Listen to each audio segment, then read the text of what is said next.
History Spotlight, brought to you by HEC Media and the Missouri Historical Society.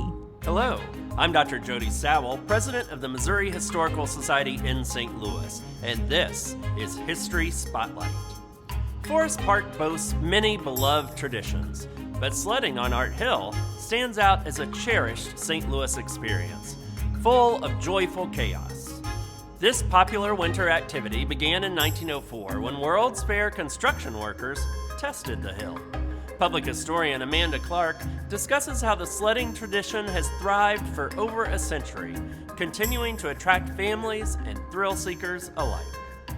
Forest Park is home to so many traditions that are considered quintessential to living in St. Louis, like watching a show at the Muni or riding the zoo train. But to me, the best one of all is sledding on Art Hill. It is happy chaos, no rules, no order, and open to anyone with something resembling a sled to try. The place we call Art Hill has been a favorite spot for sledding since 1904, when a group of World's Fair construction workers took a quick break from work and tested out the slope. In fact, the first reported injury from sledding on Art Hill was when the World's Fair president David Francis's wife sprained her ankle doing it in December of 1904.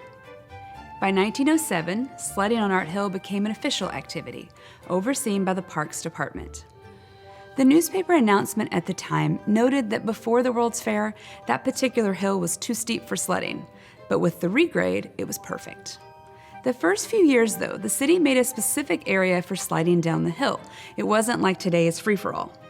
And in 1912, Parks Commissioner Dwight Davis took the whole thing beyond just a hill for sledding, having the Parks Department create snowbanks with paths that would move sledders super fast through a course similar to a roller coaster.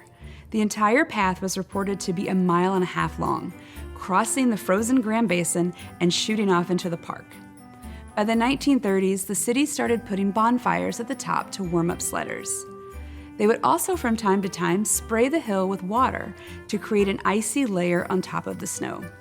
Something that is a bit tough to imagine as a good idea in retrospect.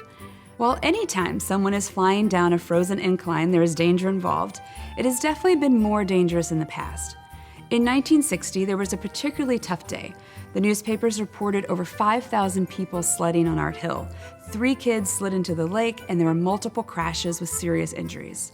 About a week later, the Parks Department initiated something called Operation Safe Sledding, which involved having Red Cross teams on hand, ambulances nearby, and dedicated sledding lanes.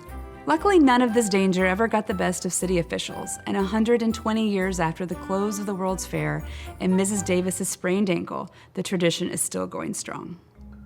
To learn more about the Missouri Historical Society, visit mohistory.org.